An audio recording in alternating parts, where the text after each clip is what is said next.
காஞ்சிபுரத்துல பல்லவ ராஜா ஒரு கோவில் கட்டினார், கைலாசநாதர் கோவில். அதுக்கு கும்பாபிஷேகம் பண்றதுக்கு ஒரு நாள் குறிப்பிட்டு அதுக்கு வேண்டிய ஏற்பாடுகள்லாம் பண்ணினார்.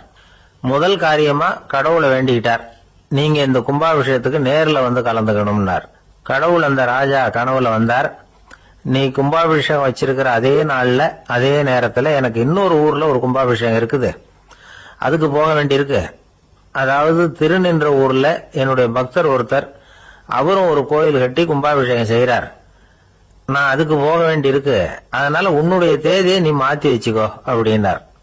கடவுள் தான் எங்கேயும் இருக்கிறவராச்சே, அவர் நினைச்சா 2 இடத்துலயும் இருந்து கோயில் கும்பாபிஷேகத்தை நடத்த முடியாதா? ஏன் அப்படி செய்யல? அது ஒரு முக்கியமான காரணத்துக்காக தான். திருநின்ற ஊர்ல இருந்த பூசலாருங்கிற அந்த அடியாரின் பெருமையை இந்த உலகத்துக்கு எடுத்து காட்டணுங்கிறதுக்காகத்தான் கடவுள் அந்த ராஜா கிட்ட அப்படி சொன்னார். சரி, அந்த அடியார் அப்படி என்னதான் பெருசா கோயில் கட்டி விட்டார்? ராஜா கட்டின கோயிலை விட பெருசா? அவர் கட்டினது கருங்கல்லாலேயோ மண்ணாலேயோ மரத்தாலேயோ இல்ல. அவர் கட்டின கோயில் வேற மாதிரி. அது மனசால கட்டின கோயில், மனசுக்குள்ள இருக்கிற கோவில், மனக்கோவில். அந்த அடியார் தன்னோட மனசுக்குள்ள மாசக்கணக்கா ஒவ்வொரு கல்லா சேர்த்து கட்டின கோவில். இந்த விஷயம் ராஜாவுக்கு தெரியாது. அவர் என்ன நினைச்சுட்டாரு, அது நாம கட்டின கற்கோயிலை விட ரொம்ப பெருசா இருக்கும் போல இருக்கு அப்படின்னு நினைச்சுட்டாரு. சரி, அப்பேற்பட்ட அந்த கோயிலை தரிசனம் பண்ணிவிட்டு வருவோம் அப்படின்னு நினைச்சு ராஜா திருநின்ற ஊருக்கு போறார். அங்க போய் பார்த்தா கோயிலையும் காணும், ஒன்னையும் காணும். கடைசியில பூசலார் கட்டின மனக்கோவில் தான் அதுங்கிறத அவர் புரிஞ்சுக்கிறார். உடனே அந்த அடியாரின் காலில் விழுந்து வணங்குறார். அவரோ, இது மனசால முயன்ற கோவில், இதுக்கு இத்தனை பெருமையா அப்படின்னு ஆச்சரியப்படுறார். இதுல ஆச்சரியப்படுறதுக்கு ஒண்ணு இல்ல. ஆண்டவன் விரும்புறது அகபக்தியை தவிர புற தோற்றங்களே அல்ல. இத நாம புரிஞ்சுக்கிட்டோம்னா நமக்குள்ள எந்த வேறுபாடுகளும் வர்றதுக்கு வழியே இல்லை. இன்னொரு ராஜா இருந்தார். அவரு ஆண்டவனுக்கு படைக்கிறதுக்காக ஒரு தார் நல்ல செவ்வாழை பழமா எடுத்துக்கிட்டு போகணும்னு நினைச்சார். அதனால முத நாளே அதை வாங்கிட்டு வர சொன்னார் வேலைக்காரங்கிட்ட.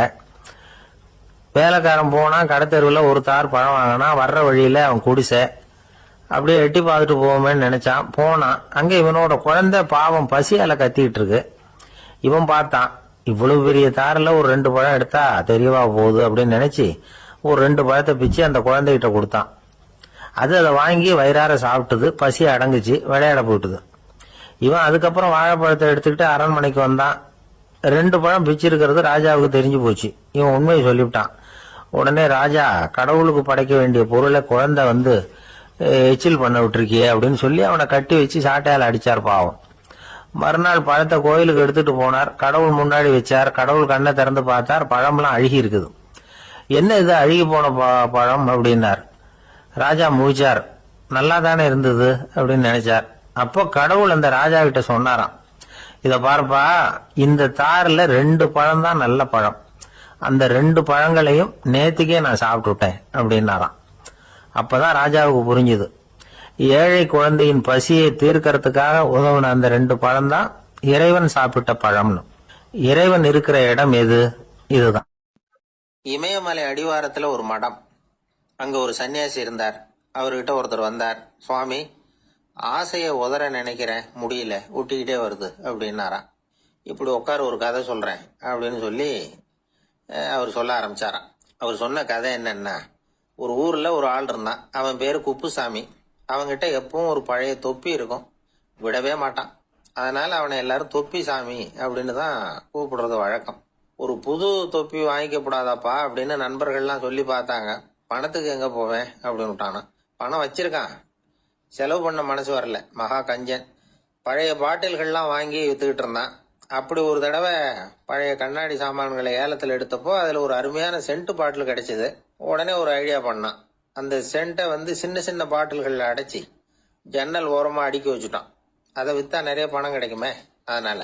இதுக்கு இடையில ஒரு நாள் அவன் அப்படியே உட்காந்துருந்தான். அந்த நேரம் நண்பன் வந்தான். ஏண்டா, உன் பழைய தொப்பியை மாத்தப்படாதா, ஊர்ல எல்லாரும் கேலி பேசுறாங்களே உன்னை தொப்பி சாமின்னு அப்படின்னு சொல்லி கேட்டிருக்கான். இந்த சென்ட் பாட்டில் வித்ததும் பணம் வரும், அதுக்கப்புறம் பார்க்கலாம் அப்படின்னு நானா இவன். சரி வா, நீச்சல் குளத்துக்கு போயிட்டு வருவோம் அப்படின்னு கூப்பிட்டுருக்கான் நண்பன். 2 பேரும் போனாங்க. அதே நேரம் அந்த ஊர் நீதிபதியும் அங்க குளிக்க வந்தாராம். அவர்கிட்ட இருந்தது விலை வசந்த ஒரு புது தொப்பி. அதை அங்க இருந்த ஸ்டாண்ட்ல மாட்டிவிட்டு குளிக்க போனார்.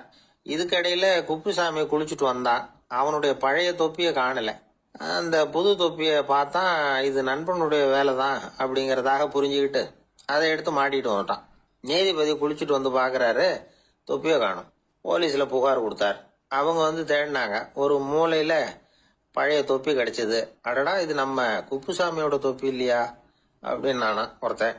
உடனே அவன் வீட்டுக்கு தேடிட்டு போயிருக்காங்க. அங்க போய் பார்த்தா புது தொப்பி அங்க இருக்குது. உடனே அவனுக்கு 1000 ரூபாய் அபராதம் போட்டாங்களாம். அவன் பணத்தை கட்டிவிட்டு ரொம்ப எரிச்சலோட வீட்டுக்கு வந்தான். பழைய தொப்பி கண்ணுல பட்டது. மறுபடியும் உன்னாலதானே எனக்கு 1000 ரூபாய் நஷ்டம் அப்படின்னு சொல்லி அதை எடுத்துக்கிட்டு அப்படி போயிருக்கான். அந்த ஊர் குளத்துல வீசி எரிஞ்சுட்டு வந்துட்டான். அது மீன் பிடிக்கிற ஒருத்தன் கையில சிக்கிச்சு. அவன் வர்ற வழியில அதை எடுத்து வேகமா வீசி எறிஞ்சான். அது நேரா குப்புசாமி வீட்டு ஜன்னல் வழியா உள்ள வந்து இந்த சென்ட்டு பாட்டில்கள் மேல உழுந்து எல்லாம் உடஞ்சி நொறுங்கி போச்சு. குப்புசாமி பார்த்தான். தோட்டத்துல ஆழமா ஒரு குழியை வெட்டினான். அந்த தொப்பியை போட்டான், மூடிவிட்டான். இதை அடுத்த வீட்டுக்காரன் பார்த்தான். ஏதோ புதையல் தான் வச்சிருக்கான் போல இருக்குன்னு நினைச்சான். போலீஸ்ல போய் புகார் கொடுத்துட்டான். மறுபடியும் போலீஸ் குழியை தோண்டினாங்க. பழைய தொப்பி மறுபடியும் வெளியில வந்தது. எல்லாரும் சிரிக்கிறாங்க. அன்னைக்கு ராத்திரியே அந்த தொப்பியை எடுத்துக்கிட்டு நேரா புறப்பட்டான். ஒரு கல்லுல அதை சேர்த்து கட்டி குடிநீர் தொட்டி இருக்கும்ல, அதுல போட்டுட்டு வந்துட்டான். இனிமே என்ன பண்ணும் பாப்போம்னு. ஒரு நாள் திடீர்னு குழாயெல்லாம் அடைப்பட்டு போச்சு. மாநகராட்சி அலுவலர்கள் வந்து என்னன்னு பார்த்தா அந்த பழைய தொப்பி குழாயை அடைச்சிக்கிட்டு இருக்குது. இது குப்புசாமியோட தொப்பிங்கிறது தான் எல்லாருக்கும் தெரியுமே. உடனே குடிநீரை வந்து பாழாக்கணத்துக்காக குப்புசாமிக்கு கோர்ட்டு 2500 ரூபாய் அபராதம் போட்டுட்டுது. அதையும் கட்டிவிட்டு வெளில வந்தான். கடைசியா முடிவு பண்ணான். ஒரு நெருப்பு குச்சியை கிழிச்சான். தொப்பியை கொளுத்தினான். எரிஞ்சது. எடுத்து வெளில எரிஞ்சான். கொஞ்ச நேரத்துல தீ அணைப்பு படம் வந்துட்டுது. ஆமா, இவன் எடுத்து எரிஞ்சது வெளியில விழுந்து வீட்டு கூரையே பத்திக்கிட்டு எரிய ஆரம்பிச்சுட்டுது. அவனோட பணத்தாசையும் அதோட சேர்ந்து எரிஞ்சு போச்சான். இப்படி ஒரு கதை. இந்த கதையை சொல்லி முடிச்சார் அந்த இமயமலை அடிவாரத்துல இருந்த சன்னியாசி. இப்ப அந்த குப்புசாமி எங்க இருக்கிறான்னு கேட்டார் எதிரில இருந்தவர். இதோ உன் எதிரிலே இருக்கிறான், நான் தான் அந்த குப்புசாமி அப்படின்னாராம் அந்த சன்னியாசி. அந்த குப்புசாமி கிட்ட இருந்தது மாதிரி ஒரு பழைய தொப்பி நம்ம ஒவ்வொருத்தர்கிட்டே உண்டு. அதை எப்படி தொலைக்கிறதுன்னு தெரியாம தடுமாறிக்கிட்டு இருக்கிறோம். அது என்ன தொப்பிங்கிறீங்களா? அதுதான் நம்மை சூழ்ந்திருக்கிற மாயை அப்படிங்கிறார் சுவாமி சின்மயானந்தர். மெய்ஞானம் கிடைக்கிறப்போ மாயை வந்து எரிஞ்சு போகும் அப்படிங்கறது அவருடைய கருத்து. நம்மால் ஒருத்தர் வேகமா ஓடி வந்தார். காலில் மாட்டியிருந்த பழைய செருப்பு ரெண்டையும் ஆவேசமா தூக்கி ஒரு கிணத்துல போட்டுட்டு வெறுங்காலோட நடந்து வந்துகிட்டு இருக்கிறார். ஏன் அப்படி பண்ணீங்க அப்படின்னு கேட்டோம். அந்த செருப்புக்கு சொந்தக்காரன் வந்து பின்னாடி வந்துகிட்டு இருக்கிறான், அதனால அப்படி பண்ணேன் அப்படிங்கிறார் இவர். இன்பம் துன்பம் இது ரெண்டும் சேர்ந்ததுதான் வாழ்க்கை. இது எல்லாரும் சொல்லிட்டு இருக்கிற ஒரு உண்மை. அது சரி, இது ரெண்டும் வர்றதுக்கு என்ன காரணம்? துறவி ஒருத்தர் யோசிச்சு பார்த்திருக்காரு. இன்ப துன்பம் தோன்றுவதற்கு முக்கியமா 6 காரணங்கள் உண்டு அப்படிங்கிறார் அவர். அது என்னங்கிறத நாமளும் தெரிஞ்சு வச்சுக்குவோமே. இப்ப முதல் காரணம் சுயநலம். ஒரு தாயார் வந்து தன்னுடைய சுயநலம் கருதி தன்னுடைய மகன் இன்பமா இருக்கணும்னு ஆசைப்படுறாங்க. மகனும் அப்படியே ஆசைப்படுறான். அதனால தாயாரின் இன்ப துன்பங்களை பார்த்துட்டு மகனும் இன்ப துன்பம் அடையறான். அந்த அம்மாவுக்கும் அதே நிலைமை தான். 2வது காரணம் உறவு. நான் துறவியான பிறகு கூட உறவுங்கிற காரணத்தினாலதான் தாயாருடைய சுக துக்கங்களை கண்டு நானும் சுக துக்கம் அடைகிறேன். என் தாயாருடைய நிலைமையும் இதுதான் அப்படிங்கிறார் ஒரு துறவி. 3வது காரணம் என்னன்னா அறிமுகம். எனக்கு அறிமுகமான ஒருத்தரை ரயில் நிலையத்துல சந்திக்கிறேன். அவர் தன்னுடைய பணப்பையை எங்கேயோ தொலைச்சு விட்டு வருத்தப்பட்டு இருக்கிறார். நானும் வருத்தப்படுறேன். அந்த சமயத்துல யாரோ ஒருத்தர் இதுதானே அவங்க பணப்பை அப்படின்னு சொல்லி கொண்டாந்து நீட்டுறார். பணப்பைய தொலைச்சவர் சந்தோஷப்படுறார், நானும் சந்தோஷப்படுறேன். இது அந்த துறவி சொல்ற அனுபவம். 4வது காரணம் என்னன்னா கருணை. எனக்கு முன்னே பின்ன தெரியாத ஒருத்தனை யாரோ ஒருத்தன் அடிச்சு காயப்படுத்தி போடுறான். கருணை காரணமா நான் அதுக்காக துக்கப்படுறேன். 5வது காரணம் எதையும் நம்புறது. ஒரு பசுமாட்டை ஒரு முரணை அடிச்சுட்டு இருக்கிறான் அப்படின்னு ஒருத்தர் வந்து நம்ம கிட்ட சொல்றாருன்னு வைங்க, உடனே நான் துக்கப்படுறேன். இன்னொருத்தர் வந்து அந்த முரணனை போலீஸ்காரங்க புடிச்சிட்டு போயிட்டாங்கன்னு சொல்லி சொல்றாரு, நான் உடனே சந்தோஷப்படுறேன்.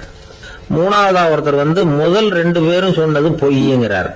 அப்ப நான் இன்ப துன்பம் ரெண்டுமே இல்லாம நிம்மதியா இருக்கிறேன். இது ஒரு விதம். அடுத்தது 6வது காரணம் என்னன்னா தன்மயமாகுதல். ஒரு நாவல் படிச்சுக்கிட்டு இருக்கிறோம், அதுல வர்ற பாத்திரங்களோட நாம ஒன்றி போயிடுறோம். அதுல வர்ற பாத்திரங்கள் சிரிச்சுன்னா நாமளும் சிரிக்கிறோம், அது அழுதுன்னா நாமளும் அழறோம். அதெல்லாம் அந்த துறவி சொல்ற அனுபவ உண்மைகள். இன்ப துன்பம் ரெண்டும் தோன்றுவதற்கு சுயநலம், உறவு, அறிமுகம், கருணை, எதையும் நம்புறது, தன்மயமாகிறது, இது எல்லாம் தான் முக்கிய காரணம் அப்படின்னு அவர் சொல்றார். ஆக கூடி ஒட்டு மொத்தமா யோசனை பண்ணி பார்த்தா பிற பொருள்கள் மீது பற்றுதல் காரணமா தான் நாம இன்ப துன்பம் அடையிறோம் அப்படிங்கறத புரிஞ்சுக்க முடியுது.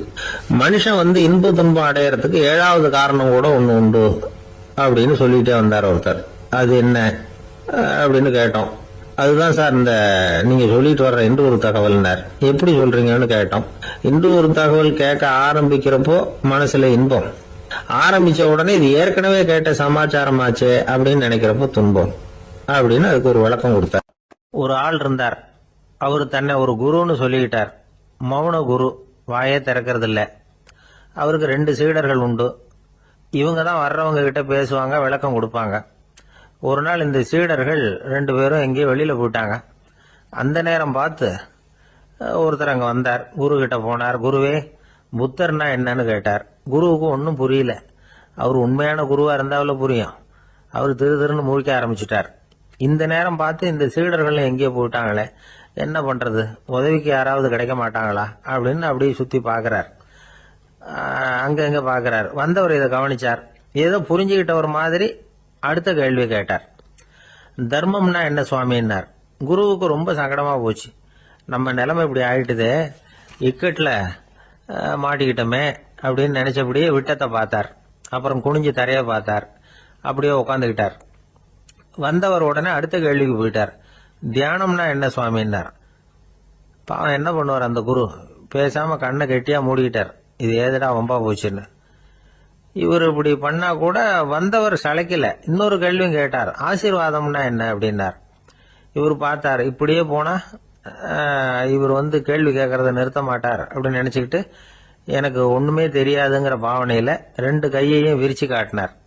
வந்தவர் முகத்துல மகிழ்ச்சி, மன நிறைவு, ஏதோ எல்லாம் புரிஞ்சுக்கிட்ட ஒரு மாதிரி அங்கிருந்து புறப்பட்டு போனார். வழியில அந்த குருவோட சீடர்கள் 2 பேரையும் சந்திச்சார். உங்க குருவை தான் பார்த்துட்டு வரேன்னார். இவரு என்ன நடந்ததுன்னு கேட்டாங்க. இவர் விவரமா சொல்றார். உங்க குரு எவ்வளவு பெரிய ஞானி தெரியுமா? புத்தர்னா என்னன்னு கேட்டேன். அதுக்கு அவர் அப்படியும் இப்படியும் பார்த்தார். அதுக்கு என்ன அர்த்தம் தெரியுமா? மக்கள் புத்தரை அங்கேயும் இங்கேயும் தேடுறாங்க. உண்மையில அவர் அங்கேயும் இங்கேயும் தேடி கண்டுபிடிக்க முடியாது அப்படிங்கறத அவர் செய்கை மூலம் உணர்த்தினார். அதுக்கப்புறம் தர்மம்னா என்னன்னு கேட்டேன். அவர் மேலையும் கீழையும் பார்த்து தர்மம் சமமானது, அதுல உயர்வு தாழ்வு இல்லைங்கிறத உணர்த்தினார். அதுக்கப்புறம் தியானம்னா என்னன்னு கேட்டேன். கண்ணை மூடிக்கிட்டார். கண்ணை மூடி காணுகிற அற்புதம் அது அப்படிங்கறத புரிஞ்சுக்கிட்டேன். கடைசியா ஆசீர்வதிக்கப்படுறது பத்தி கேட்டேன். கைகளை நீட்டி உதவுறது தான் அது அப்படிங்கறத தன்னுடைய இருகை விரிச்சு உணர்த்தினார். எவ்வளவு பெரிய மகான் அவரு அப்படின்னு சொல்லிவிட்டு அவர் பாட்டு போயிட்டார். சீடர்கள் அதுக்கப்புறம் மெதுவா குரு கிட்ட சேர்ந்தாங்க. அவங்கள பார்த்ததும் குருவுக்கு கோபம் வந்துட்டுது. அடே பாவிகளா, எங்கடா போய் தொலைஞ்சிங்க, நான் ஒரு ஆளுகிட்ட மாட்டிக்கிட்டு என்ன பாடுபட்டிருக்கேன் தெரியுமான்னார். இது மாதிரி தான் நாம சாதாரண மனிதர்களின் புற வேடங்களிலேயே மயங்கி போயிடுறோம். அவங்க பேச்சு, செய்கை, பார்வை இதுல எல்லாம் ஏதோ பெரிய தத்துவம் இருக்கிறதாக நினைச்சுக்கிறோம். உண்மையிலேயே அந்த தத்துவங்கள் யாருக்கு சொந்தம்? அவங்களுக்கு இல்ல, நமக்கு தான் சொந்தம். நாம தானே அதை கற்பிச்சுக்கிட்டோம். நாம அடையாளம் கண்டுக்கிறது இல்ல, நாம யாருங்கிறது நமக்கு புரியறது இல்ல. அதுதான் இன்னைக்கு நடக்கிறது. அதனாலதான் அடுத்தவங்களை தேடி ஓடிக்கிட்டு இருக்கிறோம். சில வீடுகளில் கூட இது மாதிரி சைகைகள் உண்டு. சில குடும்ப தலைவர்கள் தினமும் காலையில கண்ணை கெட்டியா மூடிக்கிட்டு கை 2ஐயும் சுத்தமா விரிச்சு வச்சுக்கிட்டே உட்காந்து தியானம் பண்றது வழக்கம். எதுக்காக அப்படி பண்றீங்கன்னு ஒருத்தர் பார்த்து கேட்டேன். இந்த மாசம் வாங்கின சம்பளம் பூரா தீர்ந்து போச்சு, இனிமே என் கையில சுத்தமா ஒண்ணுமில்ல, புதுசா எதுவும் செலவு வச்சுடாதே அப்படிங்கறத அப்படி உள்ளங்கை 2ஐயும் விரிச்சு காட்டி அவங்களுக்கு உணர்த்துறேன் அப்படின்னார். துஷ்டரை கண்டால் தூர விலகு, இப்படி ஒரு பழமொழி உண்டு. எதுக்காக இப்படி சொல்லி வச்சாங்க? துஷ்டன் ஏதாவது தொந்தரவு கொடுப்பான், அதனால அவனை கண்டா பயந்துகிட்டு ஓடி ஒளிஞ்சுக்கோ அப்படின்னா இதுக்கு அர்த்தம் அப்படி இல்ல. ஒரு துஷ்டன் கிட்ட நெருங்கி போறோம்னு வச்சுக்கோங்க, அவன் நமக்கு கெடுதலான ஆலோசனைகள் எதையும் சொல்லலாம், அல்லது அவன் தீய உணர்வுகள் உள்ளவனா இருக்கலாம், அல்லது தீய செயல்கள் செய்யக்கூடியவனா இருக்கலாம், அல்லது தீய நட்புனால அவன் ஏற்கனவே கெட்டு போனவனா கூட இருக்கலாம். இப்படிப்பட்டவனை நெருங்கி போனா அவனோட பாதிப்பு நமக்கும் வந்துடும். அதனால விலகி போ அப்படின்னு சொல்றாங்க. இதையே கொஞ்சம் விவரமா இப்ப பாப்போமே. இப்ப இந்த துஷ்டர்களை 4 வகையா பிரிக்கிறாங்க. இந்த 4 வகைக்கும் உதாரணம் வேணும்னா வேற எங்கேயும் போக வேண்டியதில்லை, மகாபாரதத்தை பார்த்தாவே போதும். அதுல இந்த 4 வகையான தீயோரும் வர்றாங்க. முதல் வகைக்கு உதாரணம் சகுனி. இவன் மனசுல எப்பவும் தீய எண்ணங்கள் தான் நிறைஞ்சி இருக்கும். கனவுல கூட தீய ஆலோசனைகள். யாராவது ஒருத்தர் நல்லபடியா வாழ்ந்தா அதை இவனால சகிச்சுக்க முடியாது. இப்படிப்பட்டவனோட நெருங்கிய தொடர்பு துரியோதனனுக்கு கிடைச்சது. துரியோதனன் எப்படின்னா அவன் ஏற்கனவே தீய காரியங்கள் செய்யறதுக்கு தயங்காதவன். அப்படிப்பட்டவனுக்கு தீய போதனைகள் செய்யறதுக்கு சகுனி உதவுனான். இந்த 2 பேரோட சகவாசம் இன்னொருத்தனுக்கு கிடைச்சது. அவன் யாருன்னா துச்சாதனன். அவன் தீய நடத்தை உள்ளவன். இந்த 3 பேரும் ஒண்ணு சேர்ந்தா என்னத்துக்கு ஆகும்? உலகமே கெட்டு போடும்ல. இந்த 3 துஷ்டர்களோட நல்லவன் ஒருத்தன் வந்து சேர்ந்தான். அவன் தான் கர்ணன். கர்ணன் இயல்பாவே உத்தம குணம் உள்ளவன். அவன் நல்லவங்களோட சேராம இப்படிப்பட்ட கெட்டவங்க கிட்ட நட்பு வச்சுக்கிட்டான். அதனால அவனும் தீய செயல்களில் ஈடுபடுறது மாதிரி ஆயிடுது. துரியோதனனுடைய நண்பனா அவனுடைய ஆதரவுல வளர்ந்ததுனால அவனுக்கு துணையா இருக்க வேண்டி இருக்குது அப்படின்னா. நட்பு உரிமையினால உதவி புரிய வேண்டியது சரிதான், அது தப்புன்னு சொல்ல முடியாது. இருந்தாலும் தீய செயல்களுக்கு உதவி செய்யறது சரியில்லை. புத்தி பலம் புஜ பலம் எல்லாம் இருந்தா கூட தெய்வ பலம் இல்லைன்னா ஜெயிக்க முடியாது. கர்ணன் மகா வீரன். இருந்தாலும் கடைசியில் அவன் கதி என்னாச்சு? அவங்ககிட்ட எல்லா நல்ல குணங்களும் இருந்தது. இருந்தாலும் ஏன் இப்படி ஆச்சு? தீயவர்களுடைய சேர்க்கை தான் காரணம். அவங்களோட சேர்ந்ததுனால இவனையும் அப்படியே நினைக்க ஆரம்பிச்சுட்டாங்கல்ல. 4 வகை துஷ்டர்கள்ல இவனும் ஒரு வகை அப்படின்னு சொல்ல ஆரம்பிச்சுட்டாங்க. அதாவது தீய ஆலோசனைக்கு சகுனி, தீய உணர்வுகளுக்கு துரியோதனன், தீய செய்கைக்கு துச்சாதனன், தீய நட்புக்கு கர்ணன். இப்படி உதாரணமாயிட்டான். அதனாலதான் துஷ்டரை கண்டால் தூர விலகு அப்படின்னு சொன்னாங்க. அது புராண காலம். இப்பெல்லாம் நிலைமை கொஞ்சம் வேற விதமா இருக்குது. அன்னைக்கு ஒரு நாள் அப்படிதான் ஒரு காட்டு பாதையில யாரோ ஒருத்தர் அடிபட்டு கிடந்தார். யாரோ ஒரு துஷ்டன் அவனை அடிச்சு போட்டுட்டு போயிட்டான் போல இருக்கு. அந்த வழியா போன ஒருத்தர் பரிதாபப்பட்டு அவனை போய் தூக்கினார். ஆறுதல் சொன்னார், இத பாருங்க, இந்த வழியா எப்பவும் தனியா வரக்கூடாது. ஏன்னா இங்க ஒரு ரவுடி இருந்துகிட்டு வர்றவங்க போறவங்களெல்லாம் வழிப்பறி பண்ணிட்டு இருக்கிறதா கேள்விப்பட்டிருக்கிறேன் அப்படின்னாராம். இனிமே அப்படி கேள்விப்பட மாட்டீங்க அப்படின்னு அந்த ஆளு. ஏன்னு கேட்டிருக்காரு இவர். அவன் சொல்லியிருக்கான், நான் தான் சார் அந்த ரவுடி. இந்த வழியா போனவங்க கிட்ட தகராறு பண்ணேன். அவங்க தான் என்ன இப்படி அடிச்சு போட்டு என்கிட்ட இருந்த பணத்தை எல்லாம் புடுங்கிட்டு போட்டாங்க சார். காலம் ரொம்ப கெட்டு போச்சு அப்படின்னு நானா ரொம்ப பரிதாபமா. ஒருத்தன் வேகமா ஓடி வந்தான். ஏப்பா அப்படி தலை தெறிக்க ஓடி வர்றேன்னு கேட்டேன். பின்னாடி துரத்திக்கிட்டு வருது சார் அப்படின்னா. ஏதாவது நாய் துரத்திக்கிட்டு வருது போல இருக்கு அப்படின்னு நினைச்சு அவனுக்கு பின்னாடி பாக்குறேன். கண்ணுக்கு எட்டின தூரம் வரைக்கும் எதுவுமே தெரியல. ஏன்பா எதுவும் உன்னை துரத்துறது மாதிரி தெரியலையே என்ன? நல்லா பாருங்க சார் அப்படின்னா. பார்த்துட்டு தான் சொல்றேன் என்ன. இதோ பாருங்க சார், இதுதான் என்ன துரத்துது அப்படின்னு அவன் காட்டுறான்.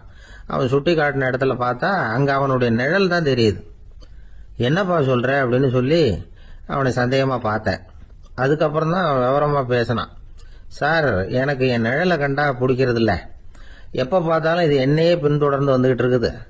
இதை என்னால சகிக்கவே முடியல. இதை என்கிட்ட இருந்து பிரிக்கிறதுக்கு எவ்வளவோ முயற்சிகள்லாம் பண்ணி பார்த்துட்டேன், முடியலன்னா. அப்படி என்னென்ன முயற்சிகள் பண்ணினேன் அப்படின்னு கேட்டேன். அவன் என்னென்ன செஞ்சாங்கிறத விவரமா சொன்னான். அவன் என்ன பண்ணிருக்கிறான், ஒரு பெரிய குழியை தோண்டி அதுல தன்னுடைய நிழலை புதைச்சிருவோம் அப்படின்னு முடிவு பண்ணிட்டு மண்வெட்டி எடுத்துக்கிட்டு தோட்டத்து பக்கம் போயிருக்கான். ஆழமா ஒரு குழியை தோண்டி இருக்கான். குனிஞ்சு பாக்குறான். அந்த குழிக்குள்ள தன்னுடைய நிழல் தெரியுது. ஆஹா, இதுதான் சமயம், நிழல் இப்ப குழிக்குள்ள இருக்கு, மண்ணை போட்டு மூடி போடலாம் அப்படின்னு நினைச்சுக்கிட்டு கொஞ்சம் மண்ணை அள்ளி போட்டான். பார்த்தா இப்ப அந்த நிழல் அந்த மண்ணுக்கு மேல நிக்குது. இது ஏதுடா வம்பா போச்சு அப்படின்னு அவசரமா மண்ணை வாரி போட்டு மூடி பாக்குறான். குழி பூராவும் மூடி விட்டு பாக்குறான். மறுபடியும் நிழல் மேல உட்காந்துட்டு இருக்குது. சரி, இத குழியில புதைக்க முடியாது அப்படின்னு முடிவு பண்ணிட்டு இதை இங்கேயே இப்படியே விட்டுட்டு ஒரே ஓட்டமா ஓடி போடுவோம் அப்படின்னு நினைச்சு எடுத்தான் ஓட்டம். அது காலை நேரம். இவன் மேற்க நோக்கி ஓடிட்டு இருக்கிறான். ஓடி ஓடி பாக்குறான், நிழல் இவனை விட வேகமா இவனுக்கு முன்னாடி ஓடிட்டு இருக்கு. சரி, திரும்பி ஓடி பார்ப்போம் அப்படின்னு நினைச்சுக்கிட்டு அப்படியே சடார்னு திரும்பி ஓட ஆரம்பிச்சான். பார்த்தான், அப்பாடா நிழலை காணல. கொஞ்ச தூரம் ஓடி ஒரு இடத்துல நின்னு அப்படியே சாவகாசமா திரும்பி பாக்குறான். பின்னாடி நின்றுட்டு இருக்குது நிழல். இப்படி ஓடி வந்துதான் இங்க நம்ம முன்னாடி நின்று தன்னுடைய அவஸ்தையை சொல்லிட்டு இருக்கிறான். இந்த நிழலை துரத்துறது அல்லது வெட்டி விடுறது, இதுக்கு ஏதாவது வழி இருக்கா சொல்லுங்க சார் அப்படிங்கிறான். நமக்கு ஒன்றும் புரியல. அந்த நேரம் பார்த்து ஒரு பெரியவர் வந்தார். அவர்கிட்ட யோசனை கேட்டோம், என்ன செய்யலாம்னு. அவர் சொன்னார், இந்த பாருப்பா, நீ அங்கேயும் எங்கேயும் ஓடாத, அப்படியே கீழே படுத்துக்கொண்டார். அது நல்ல உச்சி வேலை. அவன் அப்படியே கீழே படுத்துக்கிட்டான். இப்போ அப்படி இப்படின்னு திரும்பி பார்க்கறான், நிழலை காணல. அவன் இப்போதான் நிம்மதியா இருந்தான். இப்ப அந்த பெரியவர் சொன்னார், எல்லா மனிதர்களுமே இப்படிதான் ஓடிட்டு இருக்கிறாங்க. நான் எனது அப்படிங்கிற ஆணவம் தான் அவங்கள துரத்திக்கிட்டு இருக்கு. அதை விட்டுட்டு ஓடணும்னு நினைச்சாலும் அது முன்னாடி வந்து நிக்குது. பரம்பொருளை நோக்கி ஓடுறப்போ இந்த ஆணவம் பின்னாடி வந்து விடுது.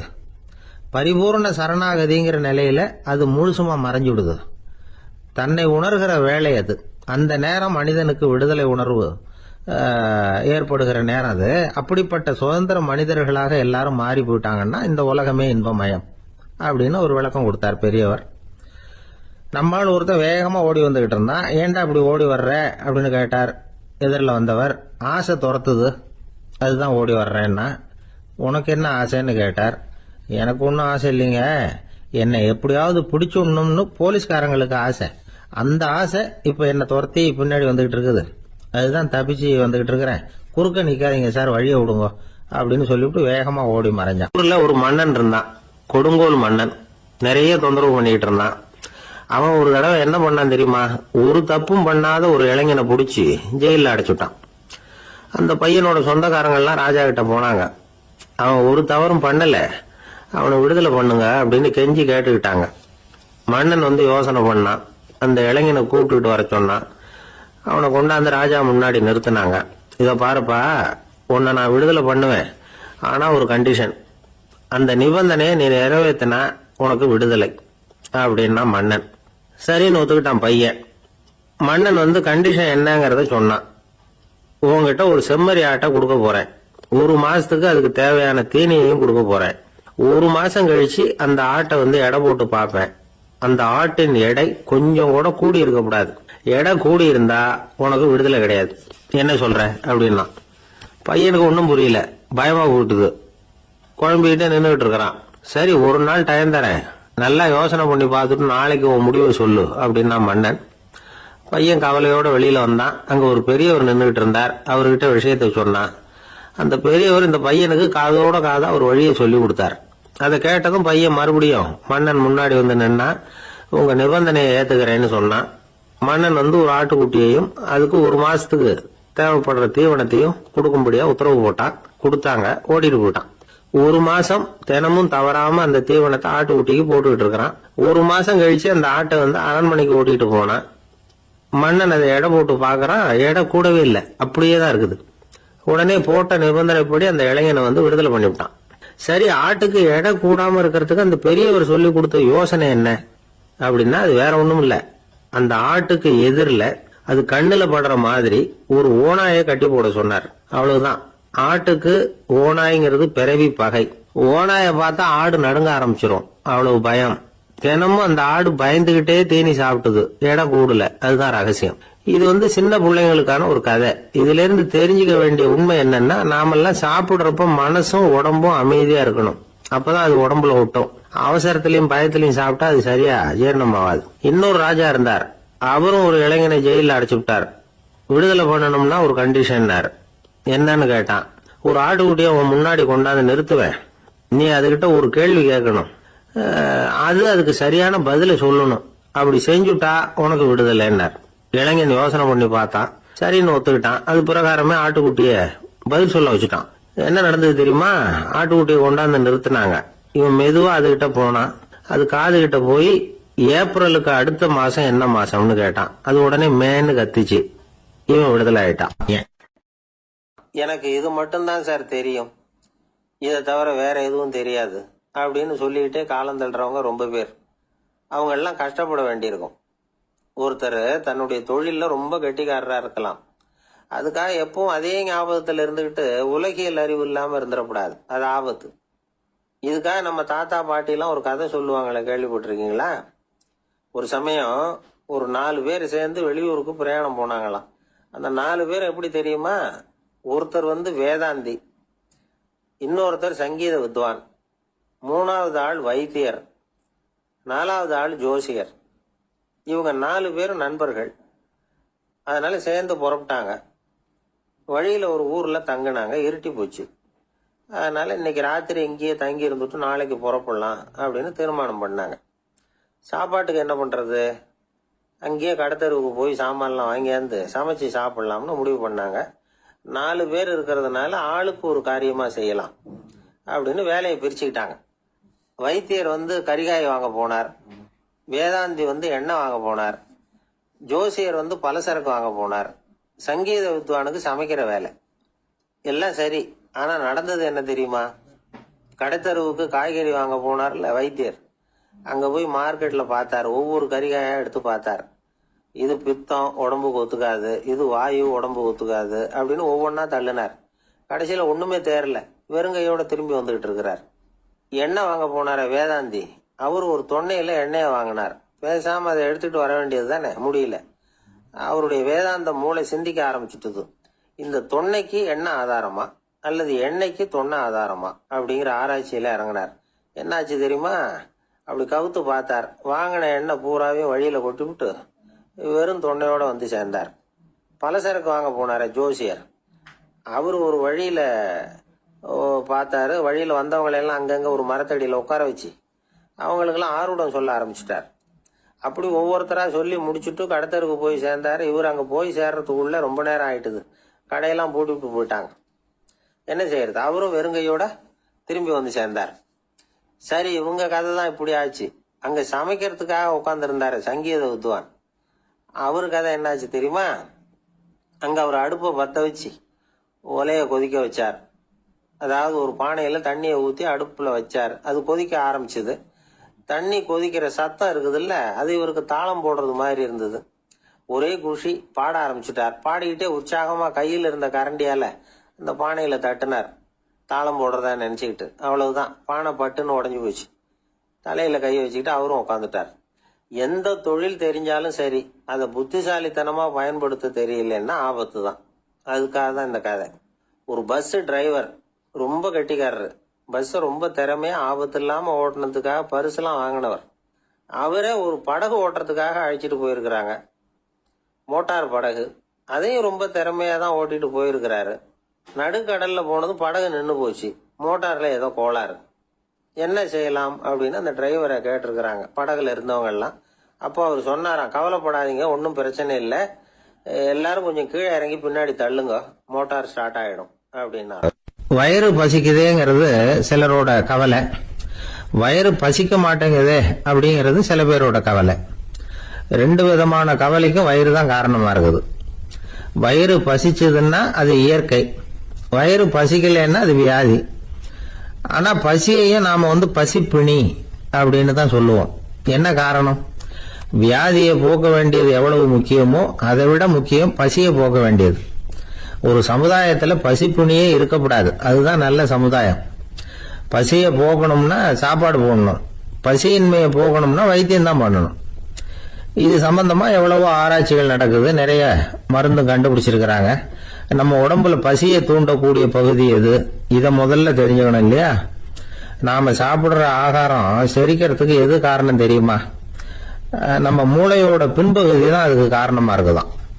மூளையின் பின்பகுதியில நரம்பு செல்களால் ஆன 2 வகையான ஆரக்சின்கள் தான் பசியை உண்டாக்குது அப்படின்னு கண்டுபிடிச்சிருக்கிறாங்க. 2 ஆய்வாளர்கள் இதை கண்டுபிடிச்சிருக்காங்க. அவங்க 2 பேரும் டெக்சாஸ் பல்கலைக்கழகத்துல ஹார்வர்டு ஹக்ஸ் மருத்துவ கல்வி நிலையத்துல பணிபுரியறவங்களாம். உண்பது தேவைங்கிறது உணரப்படும் போது மூளையின் அந்த குறிப்பிட்ட பகுதி ஆரக்சின் அப்படிங்கிற ஹார்மோன்களை சுரக்கும். அது பசி உணர்வை தூண்டும் அப்படிங்கிறது தான் அந்த ஆய்வாளர்களின் கண்டுபிடிப்பு. இந்த ஆரக்சின் வேற சில உயிரினங்கள்லயும் உண்டு. இப்ப எலிகள்ல கூட இது இருக்குது. அதனால எலிகளை வச்சு இது சம்பந்தமா ஆராய்ச்சி பண்ணாங்க. எலிகள் உடம்புல ஆரக்சினை செலுத்தி பார்த்தாங்க. உடனே என்னாச்சு தெரியுமா? அந்த எலியெல்லாம் பசியால துடிக்க ஆரம்பிச்சுட்டுது. எதையாவது தின்னு பசியை தீர்த்தா போதுங்கிற அளவுக்கு அந்த எலிகள்லாம் அல்லாட ஆரம்பிச்சுட்டுது. இயல்பா சாதாரணமா அந்த எலிகள் எவ்வளவு சாப்பிடுமோ அது மாதிரி 8 முதல் 10 மடங்கு அதிகமான ஆகாரத்தை 1 மணி நேரத்துக்குள்ள சாப்பிட்டு தீர்த்துட்டுவான்.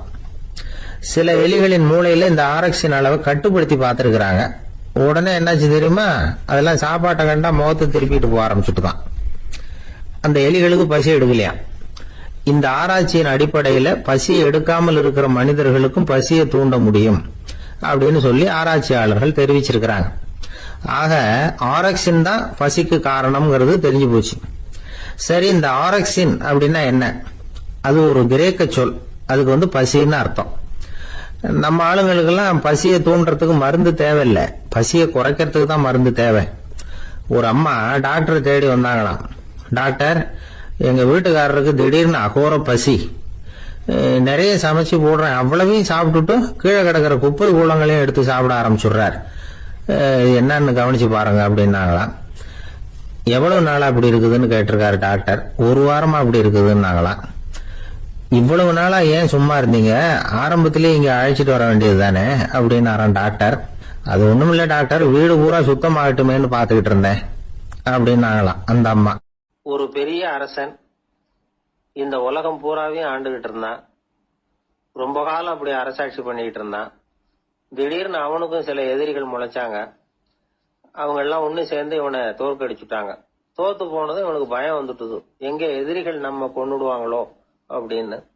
வெளியில வந்தா தனக்கு ஆபத்துன்னு பயந்துகிட்டு யாருக்கும் தெரியாம ஒரு குகைக்குள்ள போய் பதுங்கி கிடக்குறான். நிலைமைய பாருங்க. முதல் நாள் அரண்மனையில அதிகாரம் பண்ணிக்கிட்டு இருந்தவன் மறுநாள் குகையில பயந்து போய் பதுங்கி கிடக்குறான்.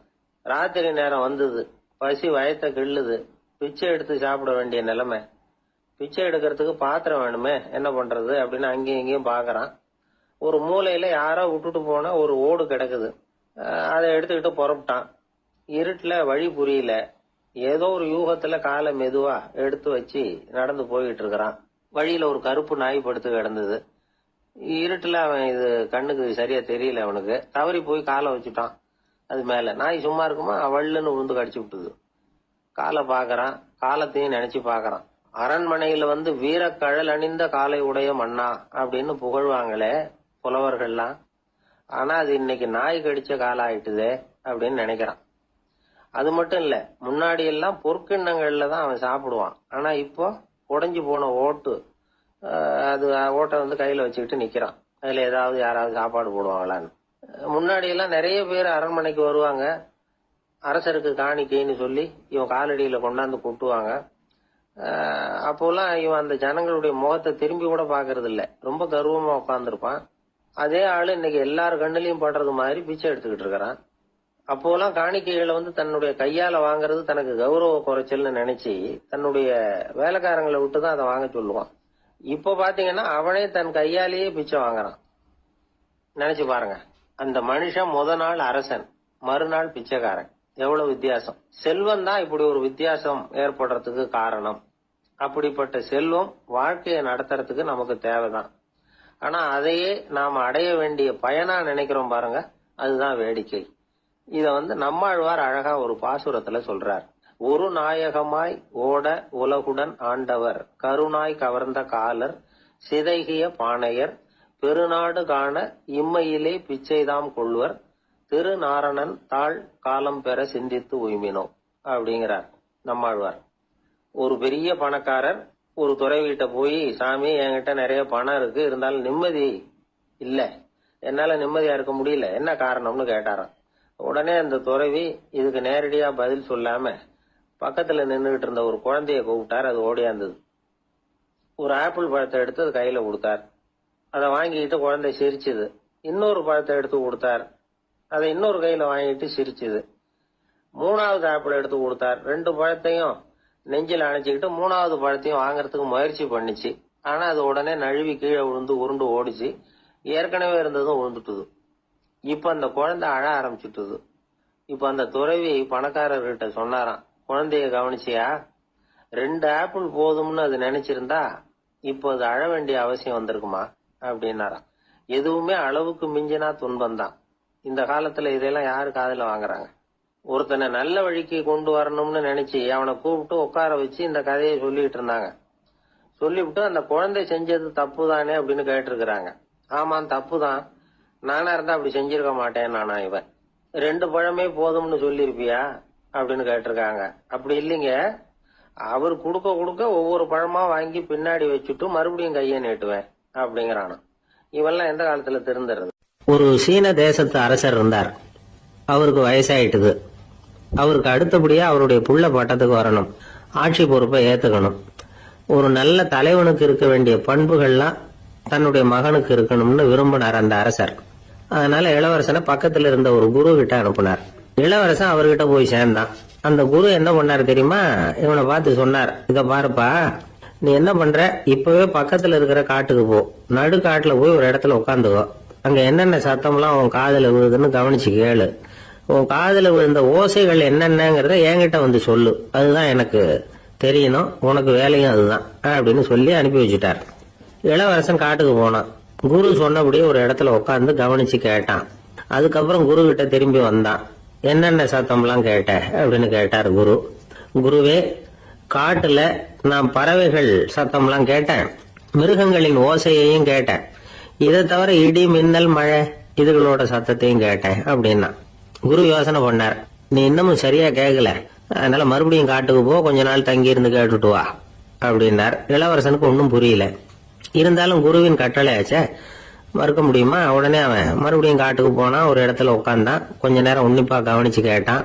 சில நாள் கழிச்சு குரு கிட்ட திரும்பி வந்தான். குருவே, இந்த தடவை சில துல்லியமான சத்தங்களை எல்லாம் கேட்டான். தேனி பறக்கிற சத்தம், நீரோடையின் மெல்லிய ஓசை, இதெல்லாம் கேட்டேன்னா. குரு சிரிச்சார். நீ மறுபடியும் காட்டுக்கு போ, இன்னும் சில நாள் அங்க இரு, முழுமையா கவனமா கேட்டுட்டு வா அப்படின்னு சொல்லி அனுப்பி வச்சுட்டார். இளவரசனுக்கு குழப்பம் அதிகமாயிட்டுது. ஒண்ணுமே புரியல. மறுபடியும் காட்டுக்கு போனான். மௌனமா ஒரு இடத்துல உட்காந்துட்டான். அப்படியே தியானத்துல ஆழ்ந்துட்டான். சில நாள்ல அவனுக்கு இதுவரை கேட்காத ஓசைகள்லாம் கேட்க ஆரம்பிச்சுட்டு, இதைத்தான் நான் கேட்கணும்னு என்னுடைய குரு எதிர்பார்த்திருக்கிறாருங்கிறத புரிஞ்சுக்கிட்டான். உடனே குரு கிட்ட ஓடனான். குருவே, இந்த தடவை காதுகளுக்கு கேட்க முடியாத சில ஓசைகளை கூட என்னால உணர முடிஞ்சுது. பூ மலருகிற ஓசை, சூரியனால பூமி சூடாகிறப்ப எழுகிற ஓசை, காலை பனித்துளி இந்த புல்லுலாம் குடிக்கிற ஓசை, இது எல்லாம் என்னால நல்லா கேட்க முடிஞ்சுது அப்படின்னா. குருவுக்கு இப்பதான் திருப்தி ஏற்பட்டுதான். இளவரசனை பார்த்து சொன்னார், இந்த பாருப்பா, இப்பதான் நாட்டை ஆளுகிற தகுதி உனக்கு வந்திருக்குது அப்படின்னு சொல்லி அதுக்கு விளக்கமும் கொடுத்தாராம்.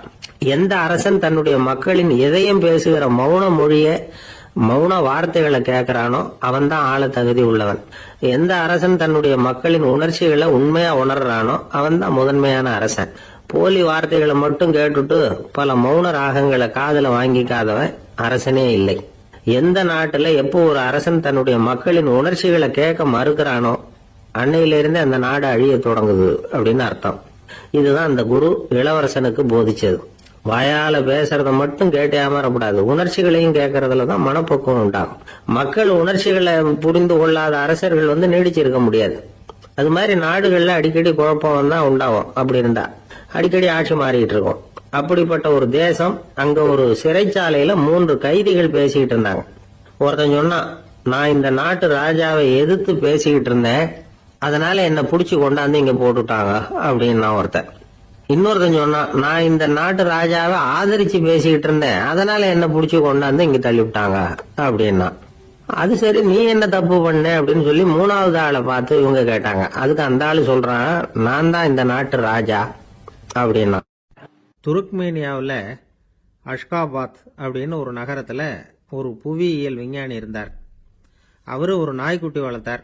ஒரு நாள் முன்னிரவு நேரம் ஒரு மேஜைக்கு முன்னாடி உட்காந்து அந்த விஞ்ஞானி ஏதோ கணக்கு போட்டுக்கிட்டு இருக்கிறார். அவருக்கு ஒரு சின்ன பெண் குழந்தை, அது தொட்டிலில் தூங்கிட்டு இருக்குது. அந்த நாய்க்குட்டியும் ஒரு மூலையில் படுத்து அது பாட்டுக்கு தூங்கிட்டு இருந்தது. ஒரே அமைதி. அந்த நேரத்தில் திடீர்னு அந்த நாய்க்குட்டி துள்ளி எழுந்திருச்சுது. நேராக குழந்தைகிட்ட ஓடிச்சு. அந்த குழந்தைய அது போட்டிருந்த ட்ரெஸ்ஸோட சேர்த்து கவ்வி தூக்குச்சு. தூக்கிக்கிட்டு வாசல் பக்கம் ஓடிச்சு. நாய்க்குட்டி குழந்தைய கவ்வி தூக்க முடியுமாங்கிற சந்தேகம் உங்களுக்கு இல்லையா? நீங்கள் நம்மூர் நாய்க்குட்டியவே பார்த்து பழக்கப்பட்டிருக்கீங்க, அதனால நம்புறதுக்கு சிரமமாக இருக்கும். அந்த ஊர்ல எல்லாம் அது ரொம்ப ஸ்ட்ராங்காக இருக்கும், ஒரு ஏதோ கண்ணுக்குட்டி மாதிரி இருக்கும். விஞ்ஞானி அதை பார்த்துட்டார். உடனே அந்த நாய்க்கு வெறி பிடிச்சிட்டுதுன்னு முடிவு பண்ணிட்டு தன்னோட கை துப்பாக்கி எடுத்துக்கிட்டு ஓடி வந்தார். அவர் வெளியில நாய்க்குட்டி எங்க அப்படின்னு பார்த்து தேடுறார். அந்த நேரத்தில் அந்த வீடு இடிஞ்சு விழுது. காரணம் பூமி அதிர்ச்சி. இப்படி பூமி அதிர்ச்சி உண்டாக போகுதுங்கிறது அந்த நாய்க்குட்டிக்கு முன்னாடியே தெரிஞ்சு போச்சு. அதுதான் குழந்தைய தூக்கிட்டு வெளியில ஓடி வந்திருக்குது. அது மூலமா அந்த குடும்பத்தையே காப்பாத்தி இருக்குது அந்த நாய்க்குட்டி. இந்த சம்பவம் நடக்கிறதுக்கு 3 நாளைக்கு முன்னாடியே சில பிராணிகளுக்கு இப்படி நடக்க போகுதுங்கிறது தெரிஞ்சிருக்குதான். ஆமா, அந்த நகரத்துல 3 நாளைக்கு முன்னாடியே பாம்பு, பல்லி இதெல்லாம் அது தங்கியிருந்த வலையை விட்டு வெளியில ஓடி வந்துட்டுது. அதே மாதிரி அங்கிருந்த புறாவெல்லாம் பறந்து போயிடுச்சான். இதே மாதிரி யுகோஸ்லோவியாவில் கூட ஒரு நகரம், அங்க ஒரு நாள் ராத்திரி ஒரு மிருக காட்சி சாலையில திடீர்னு ஒரு பெரிய கலவரம், கூச்சல், குழப்பம். அங்க இருந்த கழுதை, புலி, யானை, பறவை எல்லாம் கண்ணாபின்னான்னு கத்த ஆரம்பிச்சுட்டுது. நேர் யானை அதுக்குன்னு போடப்பட்டிருந்த தடுப்பையே தாண்டி குதிச்சு வெளியில வந்துட்டுதான். மறுநாள் தான் எல்லாருக்கும் விஷயம் புரிஞ்சுது. அடுத்த நாள் காலையில அங்க பூமி அதிர்ச்சி உண்டாயிட்டுது. இப்ப பாருங்க, அதாவது மனுஷனை போய் தீர்க்க தரிசி அது இதுன்னு சொல்லிட்டு இருக்கிறோம். இவனை விட அது பரவாயில்லைன்னு தோணுது. அதாவது மிருகங்கள் ஒன்று நடக்க போகுதுங்கிறத முன்னாடியே புரிஞ்சுக்குதே. சரி, இதெல்லாம் எப்படி அது முன்கூட்டி புரிஞ்சுக்குது? அதுதான் படைப்பு ரகசியம். அதை கண்டுபிடிக்கிறதுக்கு தான் மனுஷன் வந்து ஆராய்ச்சி பண்ணிட்டு இருக்கிறான். விஞ்ஞானிகளோட ஆராய்ச்சியெல்லாம் ஒரு பக்கம் இருக்கட்டும், வீட்டுக்குள்ளேயே சில ஆராய்ச்சி பண்ணி பாருங்களேன். இப்ப சில யோசனை சொல்லி அதை சோதனை பண்ணி பாருங்க அப்படின்னு ஒருத்தர் சொன்னாராம். அதாவது இப்ப மழை வருமா வராதா அப்படின்னு தெரிஞ்சுக்கணுமா, உடனே ஒரு பூனைக்குட்டி பின்னாடியே மெதுவா போய் அது என்ன செய்யுதுன்னு கவனிச்சு பார்க்கணும். பூனைக்குட்டி தன்னோட பாதத்தினால சுகத்துல வந்து அப்படி கீறிக்கிட்டு இருக்கும். அப்படி கீறினா கண்டிப்பா மழை வரும். சில சமயம் பூனைக்குட்டி அப்படி மல்லாந்து படுத்துக்கிட்டு பாதத்தை உயர தூக்கும், அப்படியும் எப்படியும் புரளும். இப்படி செஞ்சதுன்னா அன்னைக்கும் மழை இருக்காது. அதனால முன்னாடி இருந்தது மழை வர்றதுக்கு அறிகுறி, இது மழை இல்லைங்கிறதுக்கு அறிகுறி. பறவைகள், பிராணிகள் இதுகளோட நடவடிக்கைகளை பார்த்துட்டு அதையெல்லாம் அடிப்படையாக வச்சு தான் காலநிலையை கண்டுபிடிக்கிற கருவிகளை கண்டுபிடிச்சிருக்கிறாங்க. வாத்து இருக்குல்ல, சில சமயம் தன்னோட அலகை தன்னோட இறகுகளில் அப்படியே புதைச்சிக்கும். அப்படி செஞ்சா குளிர்காலம் வரப்போகுதுன்னு அர்த்தம். பருவநிலை குளிரா மாறப்போகுதுங்கிறதுக்கு இதுதான் அறிகுறி.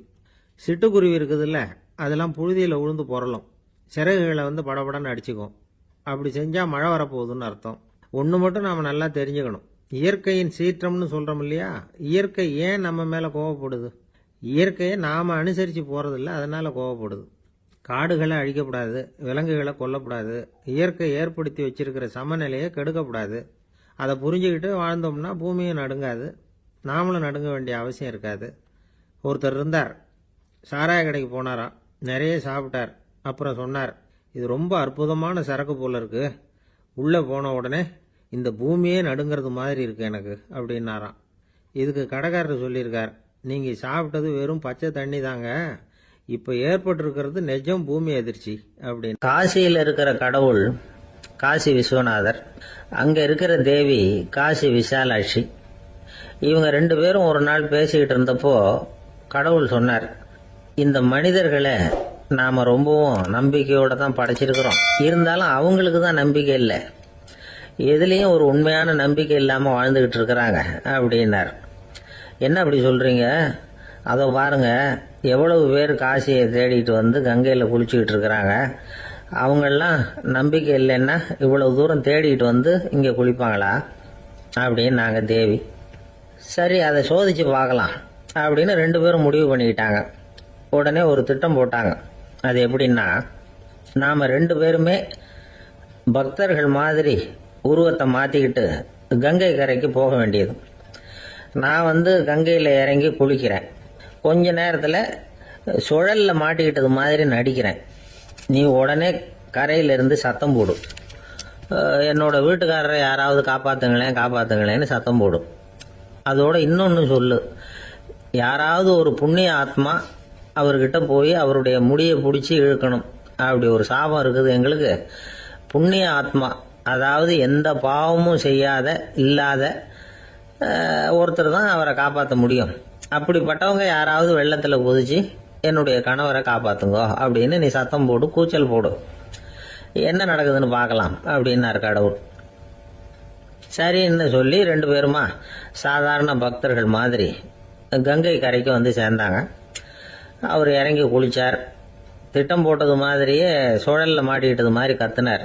கரையில் இருந்த அந்த அம்மா, ஐயோ என் கணவரை காப்பாத்துங்களேன், யாராவது காப்பாத்துங்களேன்னு கத்துனாங்க. பல பேர் ஓடி வந்தாங்க. உடனே இவங்க, பாவம் இல்லாத புண்ணிய ஆத்மா ஒருத்தரால தான் என்னுடைய கணவர் காப்பாற்றப்படணுங்கிறது விதி, அப்படி ஒரு சாபம் இருக்கு, அதனால புண்ணிய ஆத்மா யாராவது அவர்கிட்ட போய் அவர் முடியை பிடிச்சி தூக்கினா அவரை காப்பாற்றி கொள்ளலாம் அப்படின்னாங்க. இவங்க இப்படி சொன்னதும் எல்லாரும் திகைச்சு போய் நின்றுட்டாங்க. ஒவ்வொருத்தருக்கும் அவங்க செஞ்ச பாவம்லாம் ஒவ்வொன்றா ஞாபகத்துக்கு வர ஆரம்பிச்சுட்டுது. சரி, இதுக்கு நாம லாயக்கு இல்லை அப்படின்னு சொல்லி ஒதுங்கி போக ஆரம்பிச்சிட்டாங்க எல்லாம். இந்த சமயத்தில் யாரோ ஒருத்தர் வேகமாக ஓடி வந்தார். ஆற்றுல குதிச்சார். அவர்கிட்ட போனார், முடிய பிடிச்சார், தூக்குனார், அவரை காப்பாற்றி கரைக்கு கொண்டுட்டு வந்துட்டார். அப்படி காப்பாற்றின அந்த ஆளை இவங்க 2 பேரும் தனியாக கூப்பிட்டுக்கிட்டு ஒரு மண்டபத்துக்கு வந்துட்டாங்க. வந்து விசாரிக்கிறாங்க. நீ யாரப்பா அப்படின்னு கேட்குறாங்க. ஏதும் தெரியாத மாதிரி. நான் இந்த ஊர் அன்ன சத்திரத்தில் வேலை செய்கிற ஒரு சமையல்காரன் அப்படிங்கிறார். நீ வந்து கங்கையில் குளிக்கிறது உண்டான்னு கேட்டிருக்காங்க. நான் இந்த ஊர்லேயே தான் இருக்கிறேன், இருந்தாலும் தினமும் கங்கையில் குளிக்கிறது இல்லை, எப்பாவது ஒரு நாள் அங்கே குளிப்பேன் அப்படின்னார். கங்கையில் மூழ்கி எழுந்திரிச்சா பாவம்லாம் தொலையும்னு சொல்கிறாங்க. அப்படி இருக்கிறப்போ அங்கே இன்னைக்கு கங்கையில் குளிச்சுக்கிட்டு இருக்கிறவங்கெல்லாம் தங்களை வந்து புண்ணிய ஆத்மாவா நினைக்கல. கங்கையில் குளிக்காத நீ உன்னை வந்து புண்ணிய ஆத்மாவா நினைச்சு என்னை காப்பாற்ற வந்திருக்கிற, அது எப்படி அப்படின்னு கேட்டார். அதுக்கு அந்த ஆள் சொல்றான், கங்கையில் குதிச்சதுக்கு அப்புறம் தானே உங்களை காப்பாற்ற போறோம். அப்படி குதிக்கும் பொழுது என்னுடைய பாவம்லாம் போயிருக்கும்ல, நான் புண்ணிய ஆத்மாவா ஆயிருப்பேனே, அதனாலதான் துணிஞ்சு வந்து உங்களை காப்பாத்தினேன் அப்படின்னா. கடவுளும் தேவியும் அவனுக்கு வந்து காட்சி கொடுத்தாங்களாம். இப்படி ஒரு கதை உண்டு. அதாவது கங்கையில குளிச்சுக்கிட்டு இருக்கிறவங்களுக்கே தங்களுடைய பாவம் போகுங்கிற நம்பிக்கை பரிபூர்ணமா இல்லை. குளிக்காத ஒருத்தனுக்கு அந்த நம்பிக்கை இருந்தது. அதனால அவனால கடவுளை பார்க்க முடிஞ்சது. கடவுளை வந்து நாமளும் பார்க்க முடியுமா முடியாதா அப்படிங்கிற குழப்பம்லாம் நமக்கு வேண்டியதில்லை. நம்பிக்கையோட வாழணுங்கிற உண்மையை மட்டும் இந்த கதையிலேருந்து புரிஞ்சுக்கிட்டா போதும். ஏன்னா இந்த கதையை கேட்டுட்டு ஒரு நண்பன் குதர்க்கமா ஒரு கேள்வி கேட்டான். ஏன் சார், கங்கையில் குளிச்சா பாவம் போயிடும்னு சொல்றீங்களே, நான் எனக்கு வேண்டாத ஒருத்தனை அழைச்சிட்டு போய் கங்கையிலேயே தள்ளி விட்டுட்டு அதுக்கப்புறம் அங்கேயே முழுக்க போட்டுட்டு நான் செஞ்ச பாவத்தை வந்து அதுலேயே கழுவி விட்டுட்டு மறுபடியும் உங்ககிட்ட வந்துடுறேன்னு வச்சுக்கோங்க, நீங்கள் என்னை வந்து புண்ணிய ஆத்மான்னு ஏற்றுக்குவீங்களா அப்படிங்கிறான். ஆள் கொஞ்சம் ஆசைந்தான், நம்மளே அங்கே அழைச்சிட்டு போனாலும் போயிடுவான். எனக்கு தெரிஞ்ச ஒருத்தர் இருக்கார். அவரு ஒரு பெரிய காவல்துறை அதிகாரி, ரொம்ப கண்டிப்பானவர். அவரை கண்டாவே எல்லாரும் பயப்படுவாங்க. அப்படிப்பட்டவர் வீட்டுக்கு போனா அப்படியே அடியோட மாறிடுவார். அங்க போய் பாத்தீங்கன்னா குழந்தைகளோட குழந்தையா அவர் விளையாடிட்டு இருப்பார். அலுவலக சமயத்துல பாத்தீங்கன்னா குதிரை முதுகுல அவர் உட்கார்ந்துருப்பார். வீட்டுல பாத்தீங்கன்னா அவரு முதுகுல குழந்தை உட்காந்துருக்கும். அவரு குதிரை மாதிரி போயிட்டு இருப்பார். இது எப்படிங்க முடியுது உங்களால அப்படின்னு கேட்டாங்க. அது ஒண்ணுமில்ல, இங்க வீட்டுக்கு வந்த உடனே என்னோட மனசை தனியா எடுத்து வச்சிருவேன் அப்படின்னார். அது என்னங்க உங்க சட்டப்பயிலியா இருக்குது மனசு, அது தனியா எடுத்து வைக்கிறதுக்கு அப்படின்னு கேட்டாங்க. அப்படி இல்லைங்க, இது ஒரு பயிற்சி, மனப்பயிற்சி, அவ்வளவுதான் அப்படின்னார். இப்படி சமயம் பார்த்து மனசை தனியா வச்சுவிட தெரிஞ்சவங்க வாழ்க்கையில எப்பவும் உற்சாகமா இருப்பாங்க அப்படிங்கிறது பெரியவங்க கருத்து. ஒரு டாக்டர் ஆஸ்பத்திரியில் இருக்கிற வரைக்கும் டாக்டரா இருக்கலாம். அவர் மனைவிகிட்டையும் அவர் டாக்டரா இருக்க வேண்டிய அவசியம் இல்லை. ஒரு வக்கீல் வந்து கோர்ட்ல இருக்கிற வரைக்கும் வக்கீலா இருக்கலாம். வீட்டுக்கு வந்ததுக்கு அப்புறமும் வக்கீலா இருக்க வேண்டிய அவசியம் கிடையாது. வீட்டுல வந்து குழந்தைகள்கிட்ட விளையாடும் பொழுதும் அதுகள்கிட்ட ஃபீஸ் கேட்டுட்டு இருக்க கூடாது. நாம எப்படி இருக்கணும்னு பெரியவங்க சொல்றாங்கன்னா, மனசோட சேரக்கூடாதான். அப்படி சேராம வாழ்க்கையை கவனிக்கணுமா. மனசை அப்படியே தனியா எடுத்து பக்கத்துல வச்சுடணும். அப்படின்னா அதை அப்படியே தூக்கி எறிஞ்சுடு அப்படின்னு அர்த்தம் இல்லை. ஏன்னா மனசுங்கிறது நமக்கு உபயோகப்படக்கூடிய ஒண்ணுதான். எப்ப எப்போ அது தேவையோ அப்பப்போ எடுத்து உபயோகப்படுத்திக்கணும். தேவைப்படுறப்போ எடுத்து கண்ணாடியை மாட்டிக்கிறோம்ல, படிக்கும் பொழுது கண்ணாடி தேவைப்படுதோ எடுத்து மாட்டிக்கிறோம் இல்லையா, அது மாதிரி கணக்கு போடுறதுக்கு மனசு தேவை. கடைக்கு போய் ஒரு பொருள் வாங்குறோம், காசு கொடுக்குறோம், மீதி சில்லறை சரியா இருக்கா அப்படின்னு எண்ணி பார்த்து வாங்க வேண்டியிருக்கு. அந்த சமயத்துல மனசை எடுத்து தனியா வச்சுட்டேன் அப்படின்னு சொல்லிட்டு இருக்க கூடாது. பரீட்சைக்கு படிக்க வேண்டியிருக்குது, படிச்சதையெல்லாம் அப்படியே நினைவுல வச்சுக்க வேண்டியிருக்கு. அந்த சமயத்துல மனசை தூக்கி எறிஞ்சுட்டேன் சார் அப்படின்னு சொல்லிட்டு இருக்க கூடாது. அப்படி சொன்னா பரீட்சை நம்மளை தூக்கி எறிஞ்சிடும். அதனால தேவைப்படுறப்போ மனசை உபயோகப்படுத்தணும், தேவையில்லாதப்போ அது தனியா ஓய்வு எடுத்துக்க விட்டுடணும். இப்படி நாம பழக்கப்படுத்திக்கிட்டா வாழ்க்கைங்கிறது நமக்கு புதுசா தெரியுமா. மனசுக்கும் ஒரு சக்தி கிடைக்கும். எந்திரங்களுக்கு ஓய்வு கொடுக்கற மாதிரி மனசுக்கும் ஓய்வு கொடுக்கணும், இல்லைன்னா அது களைச்சு போயிடும். குழந்தைகள் மனசை சுமந்துகிட்டு இருக்கிறது இல்ல. இது வந்து முதியவர்கள் குழந்தைகள் கிட்டே இருந்து கத்துக்க வேண்டிய ஒரு பாடம். ஆனாலும் இந்த கால குழந்தைகள் கிட்ட ரொம்ப எச்சரிக்கையா இருக்க வேண்டியிருக்கு. ஒரு தாத்தாவும் பேரனும் விளையாடிக்கிட்டு இருக்கிறாங்க. தாத்தா, எனக்கு சைக்கிள் ஓட்ட கத்து கொடு அப்படிங்கிறான் பேரன். சைக்கிள் உயரம் கூட இல்ல, அதுக்குள்ள சைக்கிள் ஓட்டணுமா அப்படின்னாரு தாத்தா. ஏன் தாத்தா, ரயில் ஓட்டுறாரு, அவர் என்ன ரயில் நீளமா இருக்கார் அப்படின்னு கேட்டானா அந்த பையன். ஆந்திர நாட்டுல ஒரு அரசர் இருந்தார். அந்த அரசர்கிட்ட ஒரு அமைச்சர் இருந்தார். அந்த அமைச்சர் பேரு ராயண பாஸ்கர். அவர் ஒரு பெரிய அறிவாளி. அது மட்டும் இல்ல, மிகச்சிறந்த கொடையாளி. யார் எது கேட்டாலும் இல்லைன்னு சொல்ல மாட்டாராம். அதன் காரணமாவே அவர்கிட்ட இருந்த செல்வம் நாளுக்கு நாள் குறைஞ்சிக்கிட்டே வந்துட்டுதான். கடைசியில குடும்பத்துக்குன்னு எதுவும் வைக்காமலே அவர் போய் சேர்ந்துட்டார். மகனும் இறந்துட்டார். அந்த குடும்பத்துல மிஞ்சி இருந்தது அவருடைய மருமகள், ஒரு பேரன், அவ்வளவுதான். இருந்த ஒரே சொத்து பழுதடைஞ்ச ஒரு வீடு. அந்த அம்மா மற்ற வீடுகள்ல வேலை செஞ்சு தன்னுடைய பிள்ளைய படிக்க வச்சுக்கிட்டு வராங்க. அந்த புள்ள ஒரு பெரிய வள்ளலுடைய பேரன்கிறது அந்த பள்ளி வாத்தியார்களுக்கும் தெரியும். அதனால அவங்களும் இவங்கிட்ட கொஞ்சம் அன்பாவும் அக்கறையாவும் பழகி பாடம் சொல்லி கொடுத்துக்கிட்டு இருக்கிறாங்க. ஒரு நாள் ஒரு புகழ்பெற்ற கவிஞர் ஒருத்தர் அந்த பள்ளிக்கூடத்துக்கு வந்திருக்கிறார். ஆசிரியர்கள் கிட்ட பேசிக்கிட்டு இருந்தப்ப ஒரு செய்தியை சொன்னாராம். ராயண பாஸ்கர்ங்கிற வள்ளல் எனக்கு நிறைய உதவிகள் செஞ்சிருக்கார், என்னை பாராட்டி பரிசுகள்லாம் கொடுத்திருக்கிறார். அந்த வள்ளல் வாழ்ந்த கிராமத்தை பார்க்கணுங்கிறதுக்காக தான் இப்போ இங்க வந்திருக்கிறேன் அப்படின்னாராம். ஆசிரியர் உடனே இந்த பையனை கூப்பிட்டு, இதை பாருங்க, இவன் யாரு தெரியுமா, நீங்க குறிப்பிடுகிற அந்த வள்ளலின் பேரன் அப்படின்னு அறிமுகப்படுத்தினாராம்.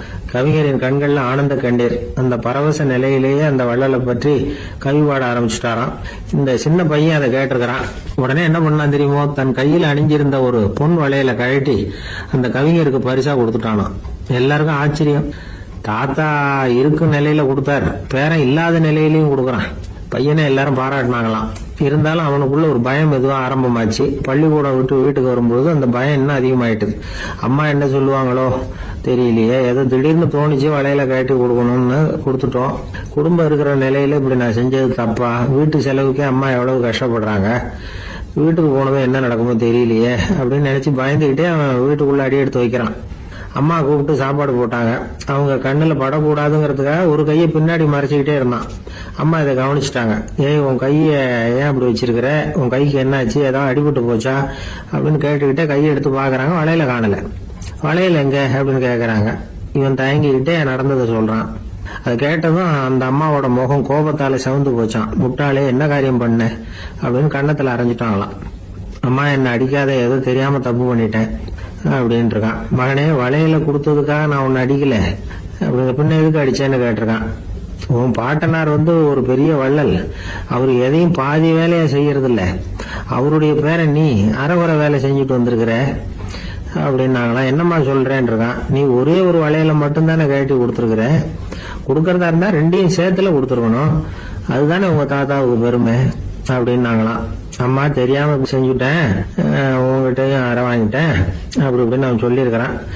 இப்போ அம்மா கொஞ்சம் இருங்க, அந்த கவிஞர் இன்னைக்கு நம்ம ஊர்ல தான் தங்கி இருப்பாரு, நாளைக்கு காலையில தான் அவர் எங்க இருக்காருன்னு விசாரிச்சு இன்னொரு வளையலையும் கொடுத்துடுறேன் அப்படின்னு இருக்கான். மகனே, நல்ல செயல்களை எல்லாம் நாளைக்குன்னு ஒத்தி போடாத, நாளைக்கு என்ன நடக்குங்கிறது யாருக்கு தெரியும், இப்பவே போ, எங்க இருக்காருன்னு பாரு அப்படின்னு இருக்காங்க. மகன் புறப்பட்டான். பள்ளி ஆசிரியர்கிட்ட போய் கேட்டானா அந்த கவிஞர் எங்க இருக்காருன்னு. அவர் சொன்னாராம். உடனே போய் அவர் இருக்கிற இடத்துல கதவை தட்டியிருக்கான். ராத்திரி நேரத்துல இவனை கண்டதும் அவருக்கு ரொம்ப ஆச்சரியம். இவன் இன்னொரு கை வளையலையும் எடுத்து நீட்டியிருக்கான். அவர் திகைச்சு போய் நிக்கிறார். அவரால் என்ன பண்றதுன்னே தெரியல, ஆனந்த கண்ணீர். இது பெரியவர்கள் கூற கேட்ட ஒரு வரலாறு. இன்னைக்கு இப்படிப்பட்டவங்களை பார்க்க முடியுமா? வறுமை வள்ளல் தன்மையை ஒன்று செய்து விடாதுங்கிறதுக்கு இது ஒரு உதாரணம். ஒருத்தன் இன்னொருத்தனை பார்த்து கேட்டானா, எங்க தாத்தா உங்க தாத்தாவுக்கு 100 ரூபாய் கடன் கொடுத்திருக்கிறார், அதை எப்ப திருப்பி கொடுக்க போறேன்னு. கவலைப்படாத, எங்க பேரன் அதை உங்க பேரன்ட்ட திருப்பி கொடுத்துருவான் அப்படின்னு நானா. ஒரு ஊர்ல ஒரு பெரியவர் இருந்தார். அவர் ஒரு குரு. அவர் தொடர்ந்து தியான கூட்டங்கள் நடத்துவார். அந்த கூட்டத்துல கலந்துக்கிறதுக்காக பல ஊர்கள்ல இருந்து சீடர்கள் நிறைய பேர் வருவாங்க போவாங்க. ஒரு நாள் அங்க கூட்டம் நடந்துகிட்டு இருக்குது. அந்த சமயத்துல சீடர்கள்ல ஒருத்தன் என்னத்தையே திருடி விட்டான். மற்ற சீடர்கள் அதை கவனிச்சுட்டாங்க. இவன் ஆப்பிட்டுக்கிட்டான். கூட்டம் முடிஞ்ச பிற்பாடு இவன் திருடின விஷயத்த அந்த பெரியவர்கிட்ட போய் சொன்னாங்களாம். அவர் கவனத்துக்கு கொண்டுகிட்டு போனாங்க. ஆனா அவர் இத காதிலே போட்டுக்கல, கண்டுக்கவே இல்லை. போய் சொன்ன சீடர்களுக்கெல்லாம் ஏமாத்தமா போயிட்டுது. என்ன இது, இவ்வளவு தூரம் நாம கண்டுபிடிச்சு போய் சொல்றோம், அவரு கண்டுக்கவே மாட்டேங்கிறாரே அப்படின்னு ஒரு மாதிரி ஆயிட்டாங்க. இருந்தாலும் அதை பத்தி ஒண்ணுமே சொல்லிக்கல, பேசாம இருந்துட்டாங்க. கொஞ்ச நாள் ஆச்சு. அதே ஆளு மறுபடியும் ஒரு திருட்டுல மாட்டிக்கிட்டான். சீடர்கள் மறுபடியும் அந்த குரு கிட்ட விஷயத்த சொன்னாங்க. அவர் அப்பவும் வழக்கம் போல சும்மாவே இருந்துட்டார். இவர் இப்படி இருக்கிறத பார்த்ததும் அந்த சீடர்களுக்கு கோபம் வந்துட்டுது. உடனே அந்த சீடர்கள்லாம் ஒண்ணு கூடி பேசினாங்களாம். எல்லாருமா சேர்ந்து ஒரு விண்ணப்பம் தயார் பண்ணாங்க. அதை குருநாதர்கிட்ட கொண்டுட்டு போய் கொடுத்தாங்க. அந்த விண்ணப்பத்துல இவங்க என்ன எழுதியிருக்கிறாங்க தெரியுமா? குருநாதர் அவர்களே, உடனே திருடனவன் மீது சட்ட நடவடிக்கை எடுக்கணும். நீங்க அப்படி அவனை இங்க சேர்க்கப்படாது. நீங்க சேர்த்தீங்கன்னா நாங்க இங்க இருக்கிறத பத்தி யோசிக்க ஆரம்பிச்சிருவோம். அவனை இந்த மடத்தை விட்டே துரத்தி பண்ணணும். நீங்க அவனை வெளியில அனுப்புங்க, இல்லைன்னா நாங்க அத்தனை பேரும் வெளியில போயிடுறோம். இப்படிதான் அந்த விண்ணப்பத்துல எழுதியிருக்கிறாங்க. குரு அந்த விண்ணப்பத்தை வாங்கி படிச்சு பார்த்தார். அதுக்கப்புறம் அதை எழுதின அத்தனை பேரையும் கூப்பிட்டாரு. எல்லாரும் இப்படி வாங்கன்னாரு. வந்தாங்க. இப்படி என் எதிரில் உட்காருங்கன்னார். உட்கார்ந்தாங்க. அப்புறம் சொன்னார், இதை பாருப்பா, நீங்க எல்லாரும் புத்திசாலிகள். உங்களுக்கு எது நல்லது எது கெட்டதுங்கிறது நல்லா தெரியும். நீங்க மேற்கொண்டு ஏதாவது படிக்கணும்னு நினைச்சா வேற எங்க வேணும்னாலும் போகலாம். அதுக்கு நான் தடை சொல்ல மாட்டேன். ஆனா உங்களால குற்றம் சாட்டப்பட்ட அவன் இருக்கானே, அவன் எப்படின்னா அவனுக்கு எது நல்லது எது கெட்டதுங்கிறதெல்லாம் தெரியாது. அதனாலதான் திருடுறான். நீங்க சொல்றது மாதிரி அவனை அடிச்சு துரத்தி விடுறோம்னு வச்சுங்க, அவனுக்கு எப்படி நல்லது கெட்டது தெரியும்? அவனுக்கு அதை யாரு சொல்லி கொடுக்கறது? அதனால இங்கேயே இருக்கட்டும், அதுதான் சரி. இதுக்காக நீங்க எல்லாரும் என்னை விட்டுட்டு போனாலும் சரி, அவனை நான் விரட்ட மாட்டேன் அப்படின்னு விட்டாரான். இவ்வளவையும் திருடனை அந்த சீடன் கேட்டுக்கிட்டே இருந்திருக்கான். அவன் கண்கள்ல கண்ணீர். அப்படியே எழுந்திரிச்சு வந்தான். குரு காலில் விழுந்தான். அவன் கண்ணீர்ல அவனது தீமை கழுவப்பட்டது அப்படிம்பாங்க. அதாவது சீடர்களுக்கு அந்த குருவோட பெருமை அப்பதான் புரிஞ்சுதான். ஒரு நல்ல ஆசிரியர் இருக்காருன்னு வச்சுங்க, நல்லா படிக்கிற பையனுக்கு தான் பாடம் சொல்லி கொடுப்பேன்னா அது என்ன பெரிய விஷயமா? மோசமா படிக்கிறவனையும் மாத்தி காட்டுறேங்கிறது தான் பெருமை. இந்த காலத்து குரு ஒருத்தர் ஒரு ஆசிரமம் வச்சு நடத்திட்டு வந்தார். நிறைய பேர் தினம் வருவாங்க போவாங்க. ஒரு நாள் ஒருத்தன் வந்தான். அந்த குரு முன்னாடி போய் நின்னான். ஐயா, என்ன உங்க சீடனா ஏத்துக்கணும்னா. அந்த குரு நிமிர்ந்து பார்த்தார். உன்னுடைய நோக்கம் என்னன்னு கேட்டார். ஐயா, உங்ககிட்ட கொஞ்ச நாள் இருந்தேன்னா நல்ல பழக்க வழக்கங்களை கத்துக்கலாம். அதுக்கப்புறம் வெளியில போய் ஒரு நல்ல தொழில் தொடங்கி வாழ்க்கையில முன்னுக்கு வரணுங்கிறது தான் என்னோட நோக்கம் அப்படின்னா. நீ சொல்றது சரி, ஆனா உன்னால இங்க நல்ல பழக்க வழக்கங்களை கத்துக்க முடியலன்னு வச்சுக்கோ, அப்ப என்ன பண்ணுவேன் அப்படின்னு கேட்டார் அவர். அப்படி ஆச்சுன்னா என்ன, உங்களை மாதிரியே ஒரு ஆசிரமம் ஆரம்பிச்சு அதுக்கு குருவா இருந்துட்டு போறேன் அப்படின்னா. ஜப்பான்ல உள்ள ஒரு புத்த விகாரை, அங்க ஒரு வயசான பௌத்த குரு தங்கி இருக்கிறார். ஒரு நாள் ராத்திரி கடுமையான குளிர். அவரால் தாங்க முடியல. பார்த்தார், மரத்துல செஞ்ச புத்த சிற்பங்கள் அங்க நிறைய இருந்தது. அதுல ஒன்ன எடுத்து அதுக்கு தீ மூட்டி அந்த நெருப்புல குளிர் காஞ்சிட்டு இருக்கிறார். மர சிற்பம் தீ வச்சதும் படபடன்னு வெடிக்க ஆரம்பிச்சுட்டுது. அந்த சத்தத்தை கேட்டதும் அந்த புத்த விகாரையின் குருக்கள் வெளியில ஓடி வந்தார். இவர் ஆனந்தமா குளிர் காஞ்சிக்கிட்டு இருக்கிறார். அவரால் பொறுத்துக்க முடியல. தெருவில் தெரிஞ்சுக்கிட்டு இருந்த அந்த பெரியவரை இங்க தங்க அனுமதிச்சதே அவரு தான். இவர் இப்படி பண்றாருன்னு நினைச்சுக்கிட்டே அவரை கோபமா பார்த்தார். ஏன் இப்படி கோபமா பாக்குறீங்க, இப்படி உட்காருங்க அப்படிங்கிறாரு இவர். அவருக்கு இன்னமும் கோபம் வந்துட்டுது. எங்கள் கடவுளை எரிச்சுட்டீங்களே அப்படின்னு சத்தம் போட்டாராம். அப்படியா அப்படின்னு கேட்டுக்கிட்டே அந்த சாம்பலை கிளறினார் இவர். என்ன செய்யறீங்கன்னு கேட்டிருக்காரு அவர். நான் எலும்புகளை தேடுறேன்னாராம். நீங்க ஒரு பைத்தியம், இது ஒரு மர சிற்பம், இதுல எலும்புகள் கிடையாது அப்படின்னாராம். அவருக்கு கோபம் வந்துட்டுது. உடனே வெளியில போங்கன்னு கத்தியிருக்காரு. வெளியில தள்ளி கதவையும் சாத்தி விட்டாராம். மறுநாள் காலையில கதவை திறந்து பார்த்தா அந்த வயசான பெரியவர் ஒரு மைல்கல் மேல சில காட்டு பூக்களை வச்சு புத்தம் சரணம் கச்சாமின்னு சொல்லிக்கிட்டே இருக்கிறார். இவருக்கு சந்தேகமா போட்டுது. கிட்ட போனார். என்ன செஞ்சுக்கிட்டு இருக்கீங்கன்னு கேட்டார். இது என்னுடைய காலை நேர பிரார்த்தனைனாராம். நிஜமாவே நீங்க ஒரு பைத்தியமா தான் இருக்கணும், ஏன்னா அது ஒரு மைல்கல் அப்படின்னாராம். இப்ப அந்த பெரியவர் சொன்னாராம், நீங்க ஒரு மரத்தை புத்தரா நினைக்கும் பொழுது நான் ஏன் ஒரு மைல்கல்ல புத்தரா நினைக்கக்கூடாது? நான் புத்தரை எரிக்கலாம், ஏன்னா அவரை நான் நேசிக்கிறேன். அந்த சிற்பம் மரத்தால் ஆனதுங்கிறது எனக்கு தெரியும். நான் ஒரு மைல்கல்ல தொழலாம், ஏன்னா அது எனது பூக்களை தாங்குது. நான் இந்த மைல்கல்லுக்குள்ள மறைஞ்சிருக்கிற புத்தரை பார்க்கிறேன். யாராவது ஒரு சிற்பி இதை சிலையாக்குனாதான் நீங்க புத்தரை பார்க்க முடியும். அன்னைக்கு ரொம்ப குளிரா இருந்தது. நான் எனக்குள்ள இருக்கிற புத்தரையும் பாதுகாக்கணும். உள்ளே இருக்கிற புத்தரை காப்பாத்துறதுக்காக வெளியில உள்ள புத்தரை எரிக்கலாம், அதுல ஒன்றும் தப்பு இல்லை. அது அவருடைய போதனையிலேயே இருக்கு. உனக்குள் ஜோதியாக இரு அப்படிங்கிறது அவருடைய போதனை. என்னுடைய புத்தர் குளிர்ல நடுங்கிட்டு இருந்தார். அந்த மர சிற்பங்கள் வெயில் மழையில உணர்ச்சி இல்லாம இருந்தது, அதனால அப்படி பண்ணினேன். ஆனா நீங்க என்ன பண்ணீங்க? நான் ஒரு மர புத்தரை எரிச்சதுக்காக உயிருள்ள புத்தரை வெளியில தள்ளி கதவை சாத்தினீங்க அப்படின்னாரு அந்த பெரியவர். உண்மையான பக்திங்கிறது இதுதான். அதாவது உனக்குள் ஜோதியாக இரு அப்படின்னு புத்தர் சொன்னார் இல்லையா, அது மாதிரி தனக்குள் ஜோதியாக இருக்கிற இந்த காலத்து ஆசாமிகள் நிறைய பேர் உண்டு. எப்பவும் போதையிலேயே இருக்கிறவங்க. ஒரு நாள் நடு ராத்திரி ஒரு மது கடையில ஒரு ஆள் அங்குள்ள சிப்பந்திகள் கிட்ட கேட்டுட்டு இருக்கிறான். மறுபடியும் இந்த கடை எப்போ திறப்பாங்கன்னு கேட்டானா. நாளைக்கு காலையில 8 மணிக்கு திறப்பாங்க அப்படின்னு நானா அங்க இருந்த ஆள். அவன் திருப்பி திருப்பி அதையே கேட்டுக்கிட்டு இருக்கான். இவனுக்கு பதில் சொல்லி சொல்லி அழுத்து போச்சு. அதான் சொல்றேன் ஐயா, நாளைக்கு காலையில வா அப்படின்னாங்களாம். அதுக்கு இவன், நான் வர்றதுக்காக கேட்கலையா, நேத்திக்கு வந்தவன் உள்ளேயே மாட்டிக்கிட்டேன், வெளியில போறதுக்காக கேட்டேன் அப்படின்னானா. ஒரு விவசாயி விதைக்கிறதுக்காக வயல்வெளி பக்கம் போறார். விதைகளை அள்ளி வீசினார். அப்ப என்ன ஆச்சுன்னா, சில விதைகள் பாதை ஓரத்துல விழுந்தது, சில விதைகள் முள் செடிகள் மண்டி இருந்த புதருக்கு இடையில விழுந்தது, சில விதைகள் நல்ல நிலத்துல விழுந்தது. பாதை ஓரத்துல விழுந்த விதை என்ன ஆச்சுன்னா, அதெல்லாம் பறவைகள் கண்ணில் போட்டுட்டுது. உடனே உட்காந்து கொத்தி தின்னுட்டு போட்டுது. அதிகமா மண் இல்லாத பாறை பகுதியில் விழுந்த விதையெல்லாம் லேசா வேர் விட்டு முளைக்க ஆரம்பிச்சுது. அதுக்கப்புறம் வேர் கீழேயும் ஆழமா போக முடியல, மேலேயும் சூரிய வெப்பம் அதிகம் தாங்க முடியல, எல்லாம் காஞ்சி கருகி போட்டுது. புதர் பகுதியில் சில விதைகள் விழுந்தது இல்லையா, முள் செடிகள் காடா மண்டி போயிருந்தது. அதனால முளைச்சி வர்ற செடிக்கு நெருக்கடி அதிகமா போட்டுது, சரியா வளர முடியல, விளைச்சலும் சரியா இல்லை. நல்ல நிலத்துல விழுந்த விதைகள் மட்டும் நல்லா முளைச்சது, நல்லா வளர்ந்தது, விளைச்சலும் பிரமாதமா இருந்தது. இந்த கதையை சொல்லிவிட்டு கேட்க செவியுள்ளோர் கேட்கட்டும் அப்படிங்கிறார் இயேசு பெருமான். ஆமா, இயேசு கடலில் நின்ற படகு ஒண்ணுல உட்கார்ந்துருக்கிறார். கடற்கரையில ஏராளமான மக்கள் உட்கார்ந்துருக்கிறாங்க. அந்த சமயத்துல தான் இயேசு ஓமைகள் மூலமா மக்களுக்கு பல உண்மைகளை சொல்லிட்டு இருக்கிறார்.